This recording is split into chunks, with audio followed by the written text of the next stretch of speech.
And without a further ado, Ami, I'm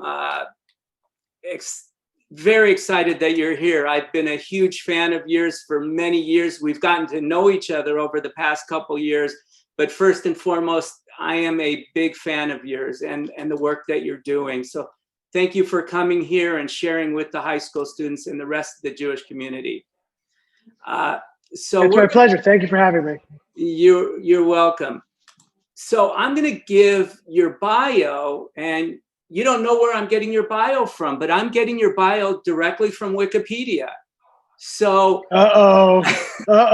So you know how I feel about Wikipedia, and a lot of the rest of the people, our supporters, know how I feel about it.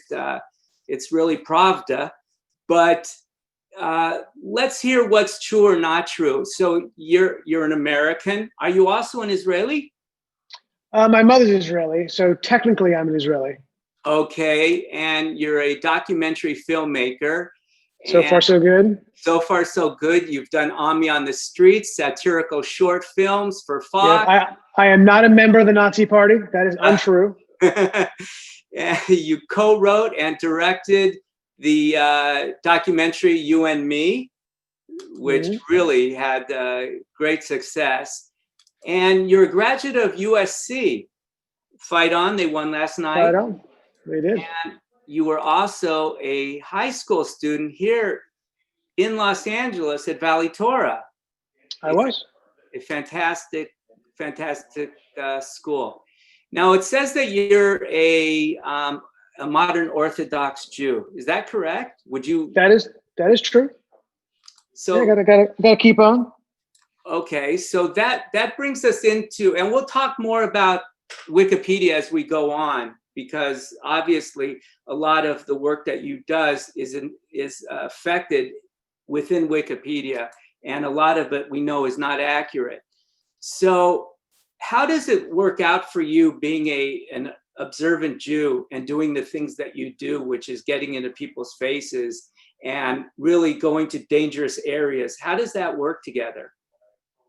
Yeah, I don't think there's any issue with being an observant Jew and doing what I do. In fact, if anything, I think it spurs a lot of how my life has been informed has been through my religion and through my association with Judaism, my close connection to it. Certainly, that's the way I was raised, and to view the world in the way that I do.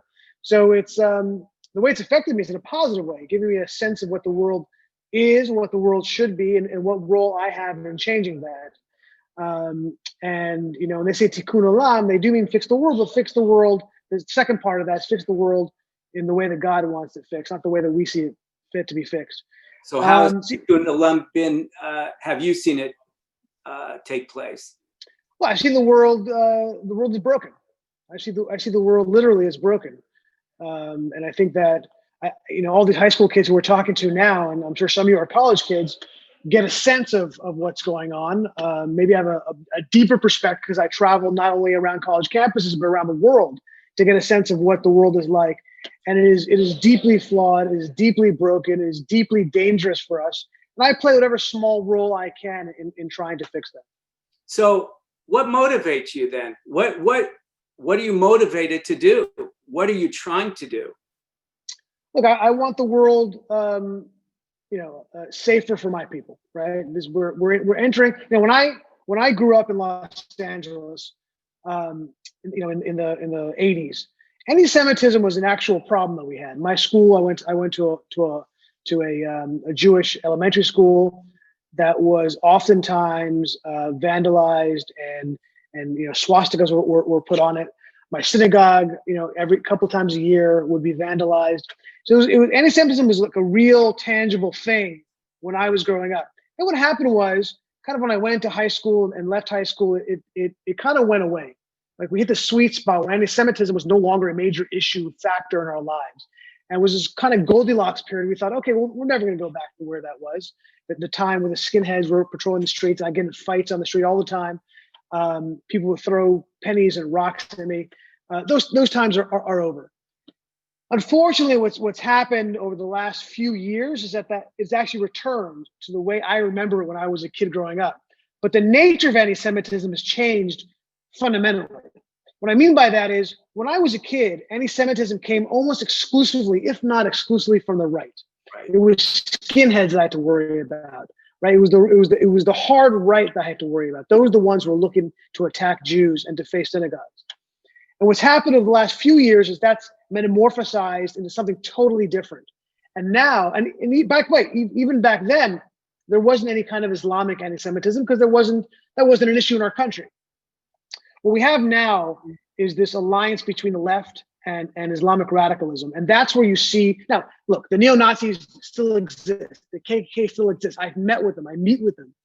But they are no matter what the media will tell you, they are a very, very small group, right? You're talking about people number in the thousands, maybe the hundreds, probably the thousands. Where the anti-Semitism has not gone away, but they're such a small group and they've been getting smaller every year that they're no longer a real factor. I mean, look, they exist. They did some terrible things.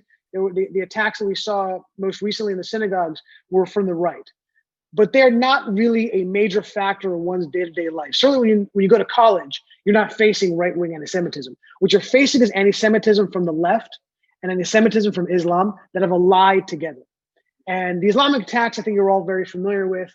The American Muslims for Palestine promote these attacks. SJP, Students for Justice in Palestine, promote these attacks. You may not be as aware as what the left is doing, but they are very much involved in this. And they're involved in it because the left sees the world through its intersectional eyes. I think it's probably a term most of you are familiar with. It's a new term, relatively new term. You want to explain that especially for some of the high school students. Yeah, intersectionality means that all the different oppressed groups in the world are connected with each other through their oppression, right? Which is the most disgusting way to view the world, because you view yourself as a victim, which is a whole different tangent I don't want to get involved in, but the pain that looking at yourself as a victim brings upon you and then makes you do horrible things. But they essentially say all victims in the world are connected with each other, A. And then B, it says that in the hierarchy, the economic hierarchy, the higher you are in the economic pyramid, the more you are oppressing the victims. And they look at Jews and they say, well, Jews are, in their view, on the higher end of this hierarchical economic pyramid. So therefore, by definition, they're our oppressor. And they look at Israel, look at the Palestinians and say, because they're a victim group, they're connected to all these other quote unquote oppressed groups, gay groups, radical feminist groups. And they say we're all kind of in this together when they're not, right? They hold no values that are similar to one another, but yet the left has convinced them that they're all kind of in this together in this intersectional grouping. And that's where the anti-Semitism that we see today is really coming from. Well, that's a great segue. I'd like to show one of the videos that you did, and it's speaking to the point of what you're talking about. Does New York have an anti-Semitism problem? Well, there's been an explosion of anti-Semitic violence going on. Jewish community in Brooklyn calling for action today after a sharp increase in anti-Semitic attacks. They are the hits that keep on coming. Real hits, brutal attacks against Jews in New York City. There were at least 10 anti-Semitic attacks in the city last week. Another anti-Semitic attack in Brooklyn. I came here to find out what the hell is going on. There's been a deluge of anti-Semitic attacks in Brooklyn over the last couple of weeks, committed exclusively by members of the Black community. Over the course of 2 hours, we spoke with local residents as to why they think African Americans in Brooklyn might be attacking Jews. What's going on? What do you think is going on? You know what I think is going on? Because it seems like I'm not being a racist or anti-Semitic, but whenever someone starts with, I'm not anti-Semitic, but, whatever comes next, it's not going to be good. It seems like the Jewish people own all the buildings out here, and they own everything, and they're not sharing nothing. They own everything. They're coming over here. They're taking over, but they're not renting it back to us. See, they're kicking us out. And I don't want to go back to World War II with Hitler and all that. But also, when you say Hitler and but in the same sentence, that's never good. It seems like they own all the property. And they don't even try to help us. We're not saying that it's right, but yeah, they trying to take over our buildings and stuff. They trying to make everything more expensive for us. And Jewish is known to be rich for Brooklyn. Right. So, you know, of course, you know. Is that a reason why you think the attacks are happening? That is why the attacks are happening. The have and have not. Right. That doesn't mean that's the majority thought over here. Not everybody in this neighborhood has a problem with Jews. I really think you're insulting African Americans by being in this neighborhood and asking that question. The blacks are doing this to the Jews just to get by. It's not right. It's not right. I taught my children love. Love conquers all. They're controlling all the jobs, the economic growth in the community. Coming from their country into our country, and they trying to change up our country to how they live. They're going to get the money from here, and they're going to send the money to their country so Which they can which live country? good. Not in which country? Not in the United States. That's not their country. No, So you think the Jews here are not really American? they not. So black people would have reason to attack Jews. I wouldn't say they have reason to, but it is understandable because everybody take it from us. And that's how I feel. While these observations reflected the views of the majority of people that I spoke with, they were definitely not universal. What's going on? Hate is a learned behavior. Hate is a learned behavior. And where do you think that simple? It's really that simple, you know.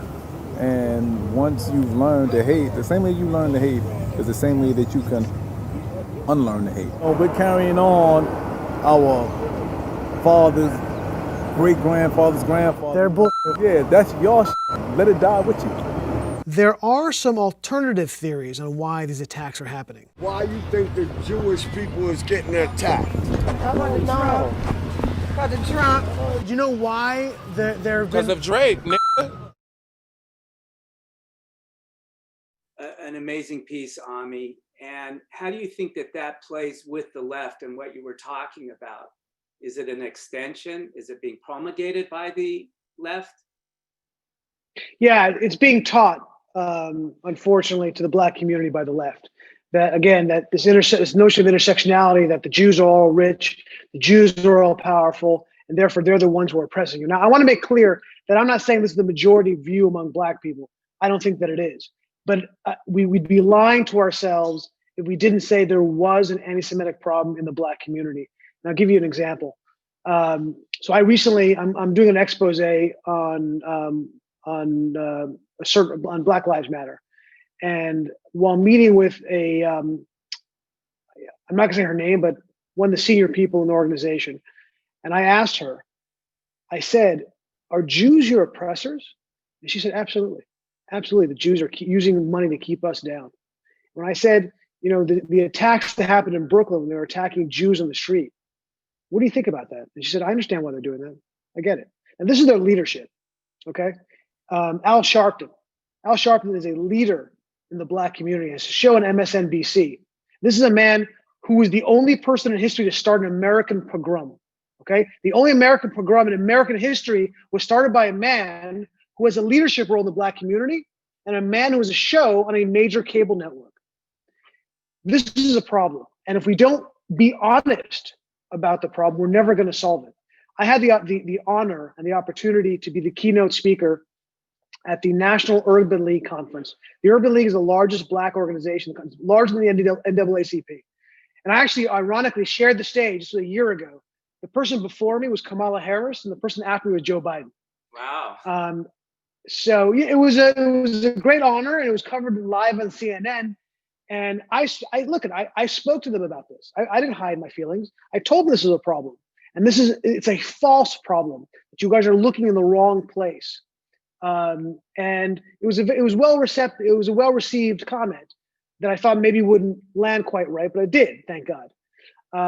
So it's an issue that we have, but it's not only the black community. It's among the left in general, and it's among the Islamic community. This is an issue that we need to be honest with and we need to deal with. So bring that over to the last piece that you worked on, and that goes with Israel, if not now. I know you worked hard on the group and how they were funded and what they're doing, and that would be considered a leftist group. So could you talk about that a little bit? Yeah, so If Not Now is an organization that has a lot of influence among college campuses, certainly the biggest and most important college campuses. And it is a Jewish group, technically, but they are, I think I'm being charitable by saying borderline anti-Semitic. Like, I think I'm being charitable with that comment. They are virulently anti-Israel, a true hatred for Israel, would like to see the destruction of Israel. They laud Hamas. They talk in glowing terms in some cases about Hamas. And when I actually confronted an, if not now, leader, and I asked her about Hamas, she said, I can't talk about Hamas. She understood that she can't be honest about her feelings about Hamas. Yeah, this is a group that is, so again, it's not all, it comes from Jews as well, right? Jews, I don't know if there's a group in the world that self-hates more than Jews, right? I'm not sure there's a group on planet Earth that has taken self-hatred down to a science. But again, this is a leftist. Why do you think that's happening? Why is that? I'm not a, there's enough Jewish psychiatrists who can answer that question, but I'm not one who can. Okay. I don't know the answer to that. I want to ask you a question because a couple of your videos, you labeled it as liberal's verse. And then some of them you're doing as left. Now, I get hit for this a lot where— Wait, so I'm sorry. I label what is liberal? one of your videos, I believe it was do liberals. Okay. You know what I'm saying? It said— I don't recall the video. I will get it. And I was just wondering how you differentiate between left and liberal. Right. So I definitely differentiate between left and liberal. There's certainly differences between the two. The leftists are the ones who really want to tear down the system, right? Liberals don't. They want to work within the system to make it a better place in their eyes. Look, it's not to say that liberals are perfect. Certainly, I have made videos about liberals, but when I talk about the anti-Semitism, when I talk about the hatred for Israel, this is really the destruction of the United States. This is the area of the left where this is where they make their bones. So no, I don't think liberals believe that. Although I will say this, I think the problem that we have is liberals tolerate the left. And unfortunately, what they don't understand is that the first person they're going to eat are the liberals, okay? Those are the ones they go after first. You see the left, who they attacking first? The college professors who they don't think have crossed the purity test, right? If you're a liberal professor on America's campuses, and you don't qualify or pass the purity test, they go after you first. They go after your job first. Now, the left, unfortunately, has been way too tolerant to the left. And we see, and look, and again, we need to be real here. We need to be honest.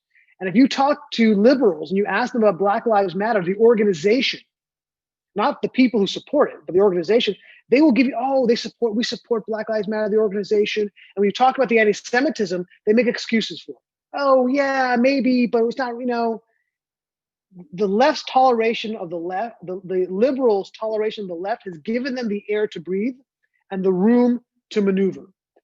So that's a problem. But I do differentiate between the two political segments. Good. I'm glad that was clarified. Maybe we'll go back and change one of the titles on one of the videos. Well, I don't know. That one may have fit. I don't know. I don't know the video you're referring I'll to. find it in a minute. It may have been one that fit, but if not, then I would be willing to change it. Good. Now, this is an important aspect of what I'm going to ask you. You helped create an executive order that started from anti-Semitism at a university. Two, but the one you're referring to is, yes, I know the one you're referring to. Don't cut my executive orders short. Okay, Jack. So I didn't know that Wikipedia only said one, so that's Wikipedia's fault, not mine. But you did something, so you're not out there just saying and showing. But what happens in our community, especially the community of a pro-Israel community that loves Israel, the number one question that we get outside of support, financial support, what can people do? But what I have found is that from morning to night, every day of the week, what people mostly do are forward emails. Send it forward. So it's information overload. Everybody's getting your videos. People have seen them. I mean, the ISIS flag there and then the Israeli flag, your videos are into the millions. But how can people, do you think, what should they do to actually make a difference?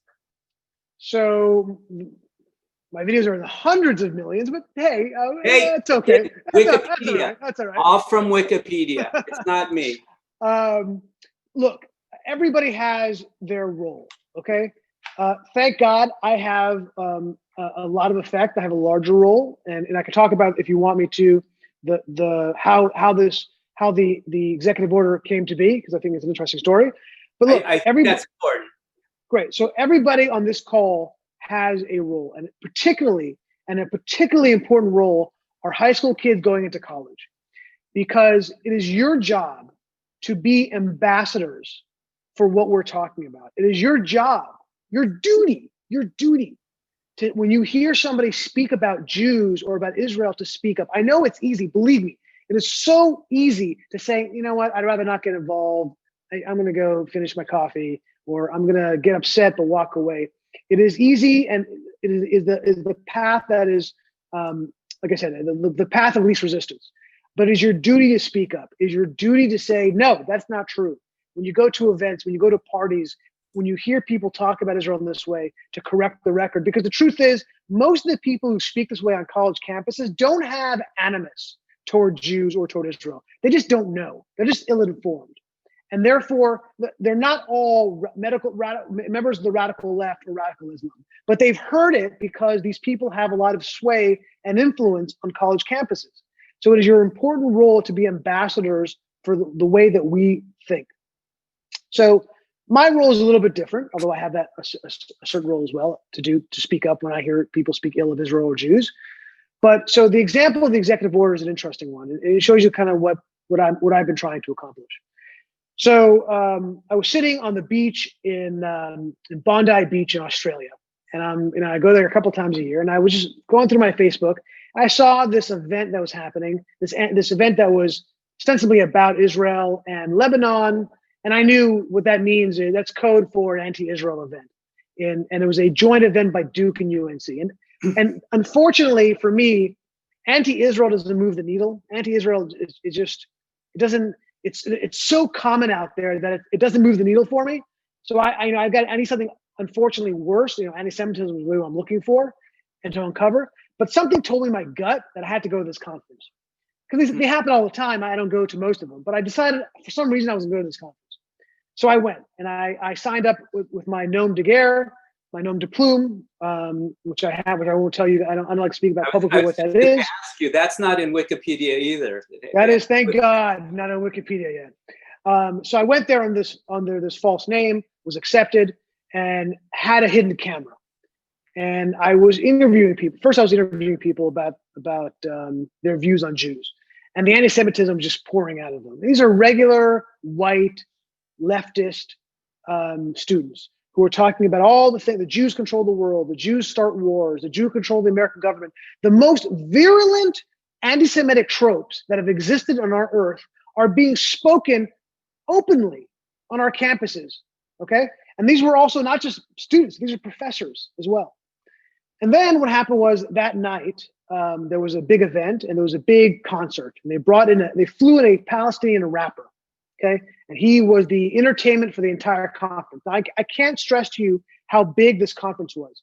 It was a joint Duke and UNC conference. As you guys know, if you follow sports, Duke and UNC do not like each other, but they joined together for this conference, and it was sponsored by every major department and school at the university: the School of Law, the School of Medicine, Education, History, all of them. Okay, and in addition to that, and this is an important part of the story, the U.S. government gave them a $250,000 grant.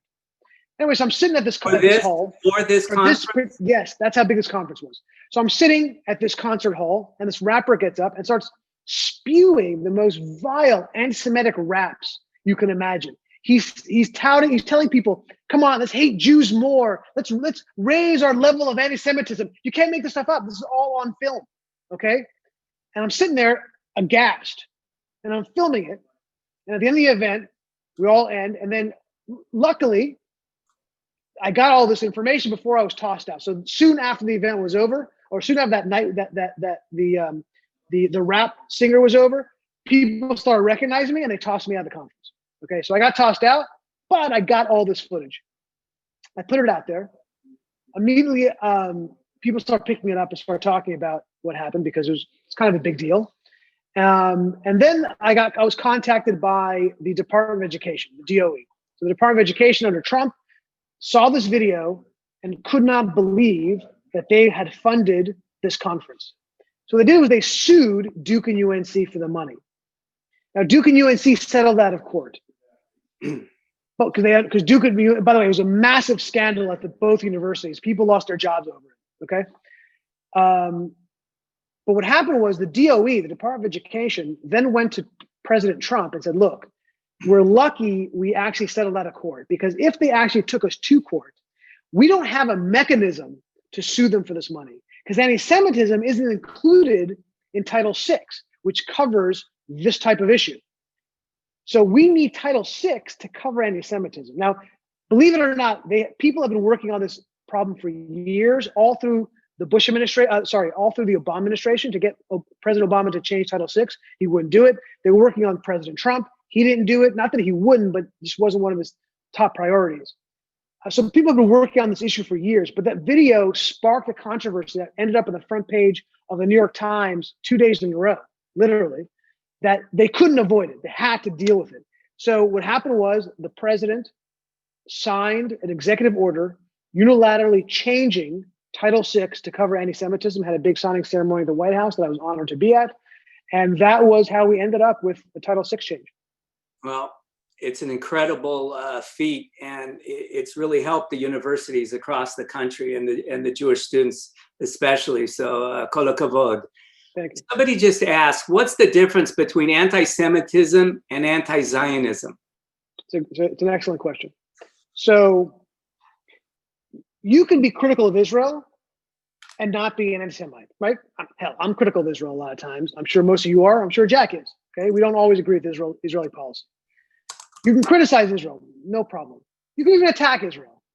There's no issue particularly there as well. But there is a line that comes that when you, and by the way, when you said anti-Zionism, so I think anti-Zionism is anti-Semitism, right? Because that is by nature, you are anti the Israel state. Once you cross over a line to say, I am critical of Israel to the exclusion of any other country. Human rights, everything else. Yeah, look, if you want to be naive and say, okay, Israel and Sudan and North Korea and Iran are all on the same level, and you criticize them all, okay, you're not necessarily an anti-Semite. You may be misguided, you're naive, but you're not an anti-Semite. But when you start to focus on Israel alone, when you support BDS, boycott, divestment, and sanction, to the exclusion of boycotting Iran or North Korea, right? Then you have crossed over into anti-Semitism, my friend. You may not even know it, but you may, I think if you really looked in your heart, you would.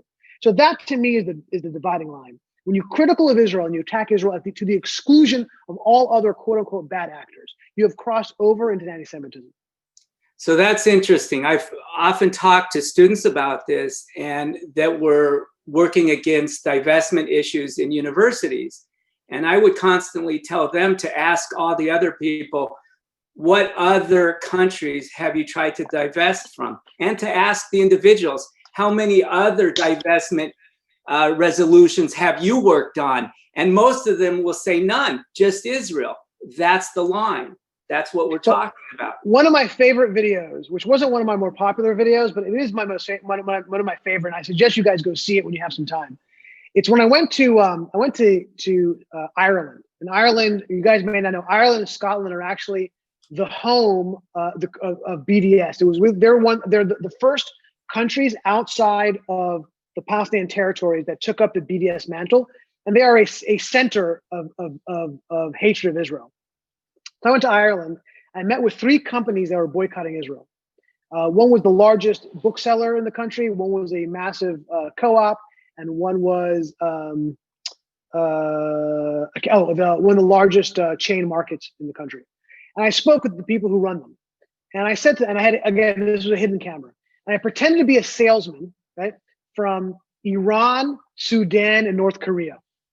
And I said to them, so they're all proud boycotters of Israel. They all had signs on outside their building saying we boycott all Israeli goods and products, not just the ones from the West Bank, but all Israeli products. And at the bookseller, I said, look, I'm from North Korea. And I'm selling these leather dye. I know. I'm selling these leather. It tells you how stupid these people are. I'm selling these leather diaries, and we make them in North Korea. We make them in the gulag, so slave labor makes it. You got a problem buying these? I kept. It's like, no, I have no problem whatsoever buying this. I went with Iran. And I said these to the Iranian woman, we're selling pistachios, saffron from Iran, but we're there. You know, I know you guys believe our carbon footprint is important to cut it down. Well, the good thing is that our political prisoners, we give them no water, no electricity, so their carbon footprint is minimal. She goes, that's great. That's great. I mean, these people couldn't. It goes exactly to my point, which is these people are so their view is so myopic and so focused on Israel to the exclusion of everything else. These people are all dyed in the wool anti-Semites. End of story. Full stop. Well, it's one of my favorite lines of yours. Was it at Berkeley or Davis, or it could have been Cal? I don't know. Where you were raising money for Hamas, and Portland State University. Portland, and you were getting students to actually sign on and make donations to Hamas, and you said hundreds of dollars. This isn't your father's terrorist group. We're not going after soft targets. You know, we're really going. No. The opposite. The opposite. I said we. That's right. You're going after soft targets. We're going after. I want to blow up schools. You can't make this stuff up, guys. I want to blow up schools. I want to blow up cafeterias. I want to blow up synagogues. And people were giving me money. Yeah. So we can do these operations. That's what the world's coming to. I'm laughing, but it's one of the saddest things that's happening in our country right now, that university students could be supporting a terrorist group to kill Jews. We have a few questions here, Ami. Finally, some came in. Which Palestinian Arab group do you find most friendly to Israel? And maybe connected to that is, do you think of the growing Sunni Muslim Israel peace movement? What do you think about that? So one of the great, I know Trump is the one who made the peace agreements with all these countries, but the guy who really made the agreements was Barack Obama. Okay, we have him to thank for it. Because if it wasn't for Barack Obama's stupendously stupid Iran deal, right, which scared the living bejesus out of all these Sunni countries, to say that now we have a Shiite country which is being partnered with the United States, we better find allies wherever we can. And so they found them in Israel. They said, we have a common enemy. And they have been making, look, I don't know if it's a love for the state of Israel or the love of the Jews, probably not, who can say? But I can tell you this, is that this president understood that there was a wedge, and the wedge was Shiite Iran, and that everybody was scared of them. And I think this has been one of the great geopolitical positives we have seen in generations. And again, I can't speak highly enough. Look, there are things you could be critical of President Trump, there's no question about it, but not when it comes to foreign policy, and not when it comes to his Middle East Israel policy, because he has done things that no president has done, maybe ever, really, when you think about it. Yes. What I found fascinating was that the biggest reason not to move the embassy was there would be war the day after. The entire Arab world, it could be World War III. And I'm still waiting. You're still waiting. I'm still waiting for the outcry. We've gotten a lot of questions about Biden, what you think. Sure. I don't want to ask that right now because I'm a little Bidened out and Trumped out. We've had that right now. We may come back to that, but there's some good questions. Let me say one thing about it. Okay. I think that, look, Biden is very much a moderate guy. He's always been a moderate guy. He's actually been relatively good on Israel. Okay, yeah. Which is good. The problem is, and this is, you don't want to be political with these things, but you have to be at this point. The problem is, again, it's not even the Nancy Pelosi's or the Chuck Schumers or the Joe Bidens. It's that they are being held hostage by the hard left in their party. And they're the ones who are undoubtedly, without any kind of doubt, they are not only anti-Israel, but they're anti-Semitic. And they are becoming a larger share of the Democratic Party. The problem is not Joe Biden. The problem is that this notion I said before of how the liberals have allowed the left breathing room. And in this case, power, real power. And they're the ones who are going to be a problem for Israel and for Jews from the Democratic Party, because they are in the midst of, if not a takeover, a significant amount of influence. How do you know what is God's will as regards to tikkun olam, as regarding everything? What would your rabbi say? That's an excellent question. It's a very difficult question, and I can only say that it's thing. And it's good that you mentioned my rabbis, but it's not just my rabbis. It's how I've been informed through my Judaism through my entire life. Where I feel like I have been instilled into me a sense of what's right and what's wrong, because there is right and there is wrong, and I can only tell you that it's been 48 years of being a Jew and living as a Torah observant Jew. And being educated as one, and that's kind of how it's informed me and how I've directed my tikkun olam, how I've decided I want to help the world. So it's tough to answer the question honestly, only because it's been, my entire life of this being instilled into me on a granular, molecular level, the way I view the world, the way that I think it should be fixed. But can I divine God's will? You can, in some sense, in the sense that you are reading what he has inspired, and in that sense, you can get a sense of what he wants. But do I have a direct connection to the big guy upstairs? I do not. In that case, I don't know exactly what he wants in a particular way. I don't know if God's a Republican or a Democrat, but I do know, based on the writings that I have read and reading the Torah, and I get a sense of what he wants. Okay. We've got some more here. Somebody asked what my role is. I am the founder and president of the Israel Group. So that's what my role is.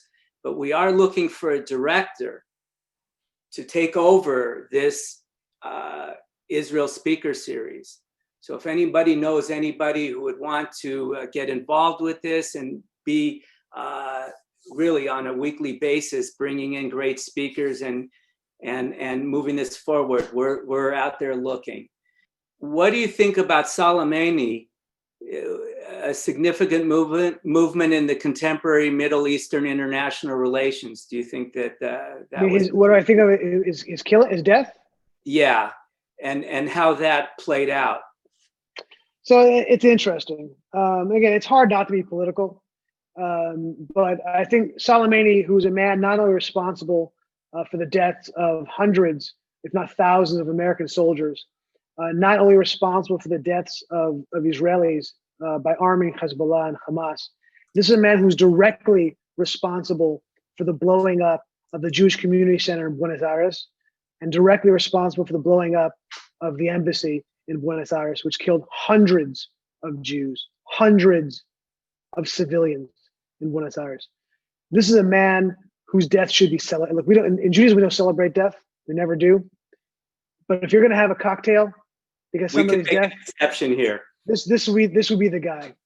And again, what troubles me is that, and it's not just the left.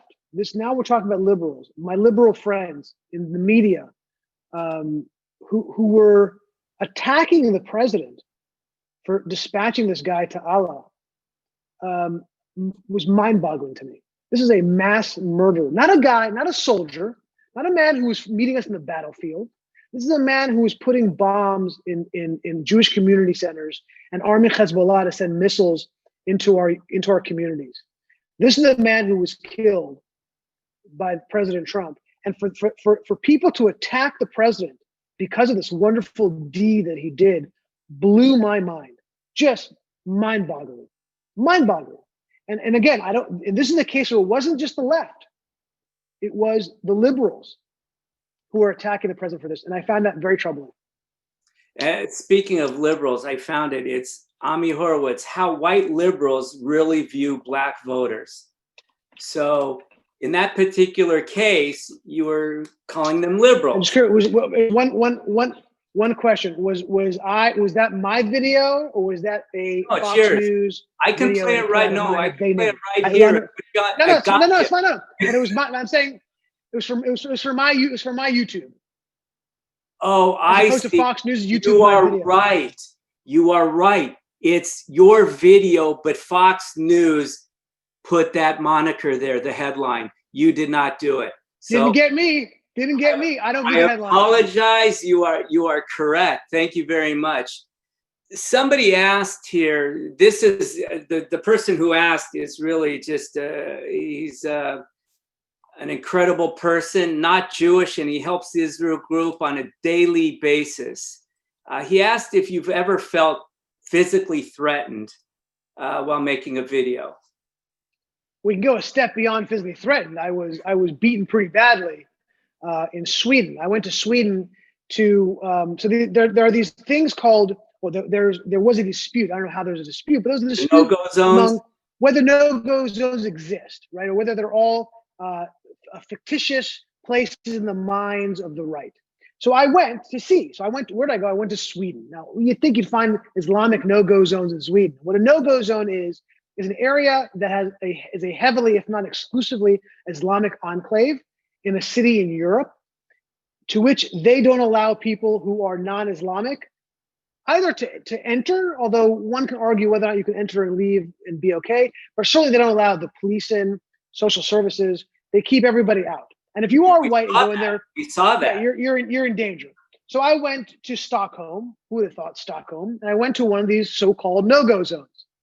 Within seconds, when I walked in, I have a whole camera crew, and they said the guys, about five, there were 5 guys came around us. These are mostly this enclave is mostly Syrian refugees that have come to Sweden over the last 5 years, and they said, "You guys have to leave right now."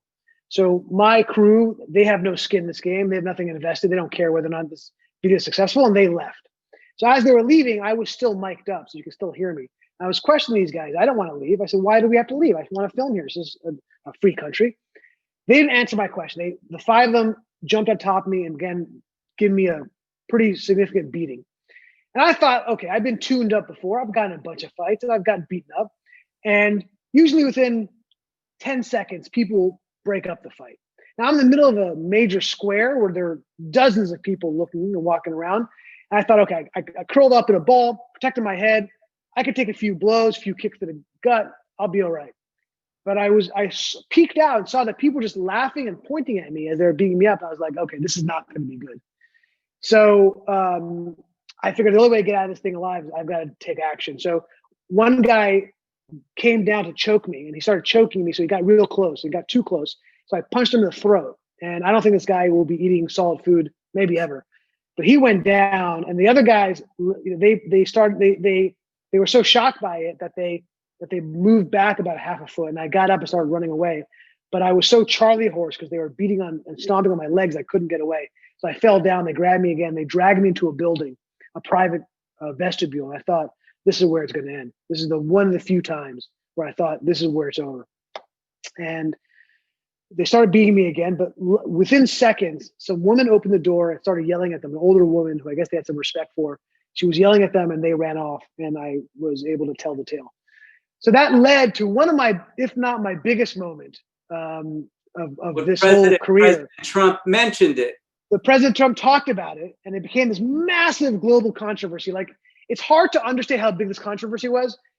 Every single day, the first 15 minutes of CNN, for 2 days, the first 15 minutes of every hour was this video. It was the front page of the New York Times. It was so big that Jimmy Kimmel at the Oscars joked about it.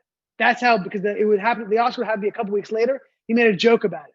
That's how big this thing was. So it was kind of worth it, actually, now that I think about it.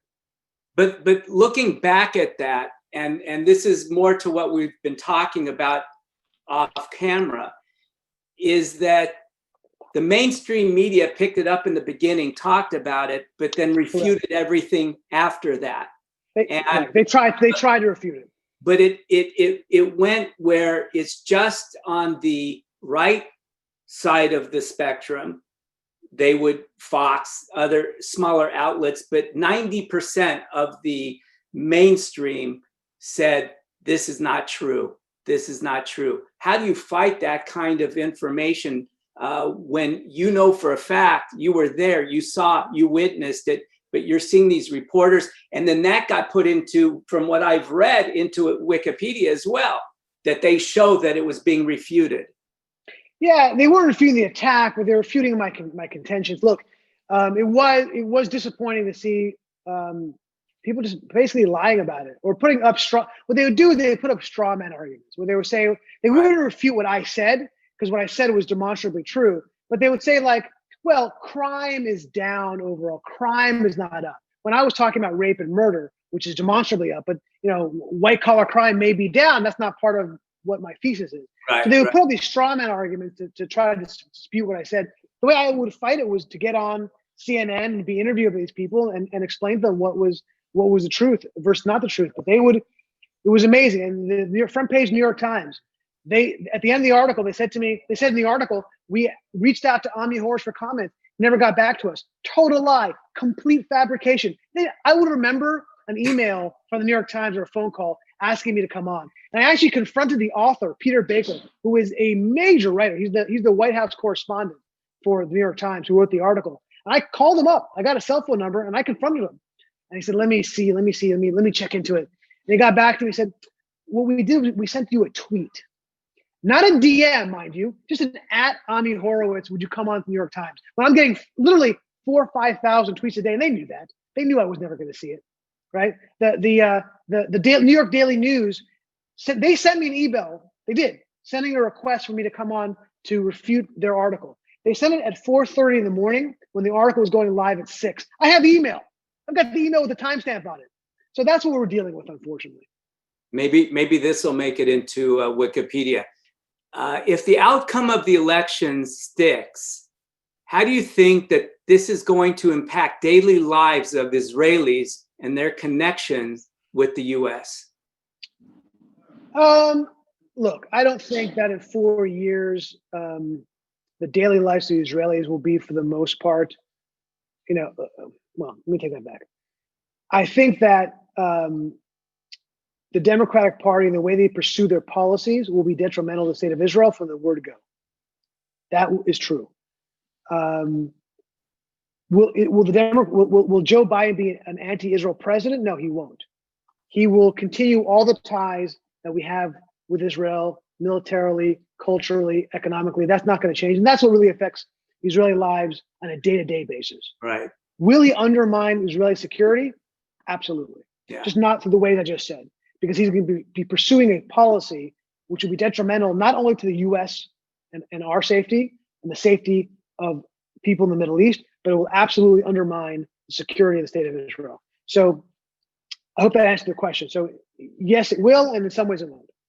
We have a question. How can we fight public high schools and when they're trying to brainwash our students? And we've seen that all the way from Newton over, that they're pushing Islamic studies and leftist type studies that are very much anti-Israel. How do we overcome that in the public high schools? Well, there's two ways to overcome it. First of all, the parents need to get involved in a significant way, and they have to go to these high schools and the principals and the people who are creating the curriculum and say, we are not going to stand for this. We won't stand for a brainwashing of our children and a pushing of a certain anti-Israel agenda, A. And B, it's the job of everybody who I'm talking to. I said it before, and I'm going to reiterate it again, to stand up and be ambassadors for the pro-Israel way of thinking and the pro-Israel movement. It is your job to not only stand up with your friends when you hear them talking about it, but to your teachers. And not in a chutzpah way, not in a disrespectful way. The way I say, what you're saying is not true. What you're saying is a falsehood. And that is important. And it's hard. Again, I want to emphasize, I get how hard it is to do that. The path of least resistance is to say, I feel terrible, but I'm not going to get involved. And there are consequences for that. Look, there's your teachers, there's your friends. But these are consequences you have to stand up for because it is vital to our security. It is vital to our future. Excellent message. But one more that I'm going to add on to that is that they don't need to feel alone. They can approach organizations like the Israel Group or Students Supporting Israel. Yes. Don't feel alone. Yes. And No. just think that you have to go to this professor and speak. There's enough people and an incredible network that will help these students. So I'm going to end this. This is a great bookend to end it with, Ami. Where can people find you? Your website, we'll put it up right here and we'll send information out. what do you have happening next? Yeah, so social media is the best place to find me and to find my work. So on YouTube is one of the primary ways. On Facebook, Ami Horowitz. On Twitter, I would say Facebook and YouTube are the two primary. I mean, you can go to my website, amihorowitz.com. But really, the place that is most active is every time I have a new video, it goes up on YouTube and Facebook immediately. Those are the two best place to keep in touch with what I'm doing, what's going on. Well, that's great. We're launching our new website, the Israel Group, on the 24th of this month. We're going to have one section dedicated to you and all the very work kind. that Thank you're you. doing. So we Thank believe it needs to get out there. Next week we have Bassem Ed, who is a Palestinian. Actually, he would call himself an Arab. So he's a phenomenal person. You're going to hear right from the horse's mouth, somebody who lives on the east side of Jerusalem and has been there and has been fighting the Palestinian Authority, and he tells it like it is. He tells it like it is to the students here in the United States and to his own people on the West Bank. So Ami, thank you very much for joining us. We appreciate all the work that you're doing. Always let us know what's happening and we'll spread the word. Thank you. Thank you very much. I appreciate it. Thank you. Okay, thank you everybody. And you can find us at the Israel Group, and we also take donations. And thank you very much and have a great day.